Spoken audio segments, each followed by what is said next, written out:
नमस्कार मंडळी, आज आहे चतुर्थी. छान अशी देवपूजा करून घेतली सकाळी आणि बाहेर सुद्धा रांगोळी काढून घेतली. 12 वाजता मला फराळाचं बनवायचं होतं. शेंगदाणे भाजले आणि फराळ करायला घेतला.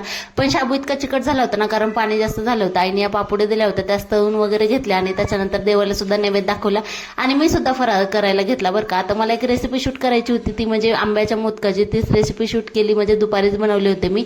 याची रेसिपी दुसऱ्या चॅनलवरती जाऊन नक्की बघा. त्याच्यानंतर 4-5 वाजता मी या पोरींना घेऊन खाली जाते, कारण घरात बसून त्यांना सुद्धा वैताग येतो. त्याच्या आधी मी थोडासा स्वयंपाक उरकून घेतला आणि वर आल्यानंतर परत अजून सगळा स्वयंपाक करून घेतला. ह्या इतक्या पळतात ना की खूप जास्त सावरावं लागतं. वर आले, दिवा वगैरे लावून घेतला देवाला. ते आल्यानंतर मग आम्ही नंतर मंदिरात गेलो. आता घरी आल्यानंतर काही टेन्शन नव्हतं, कारण सगळं स्वयंपाक वगैरे झाला होता. छान असे दर्शन सुद्धा झाले, पण थोडीशी बारी सुद्धा होती. आणि नेहमी याच मंदिरात येतो बरं का आम्ही गणपतीच्या. सुद्धा खूप उशिरा होता, त्याच्यामुळे म्हणलं मंदिरात देखील जाऊन यावं. घरी आले, कोशिंबीर केली आणि त्याच्यानंतर मग देवाला सुद्धा नैवेद्य दाखवला. असा काही मेन्यू होता आजचा व्हिडिओ कसा वाटला नक्की सांगा. धन्यवाद.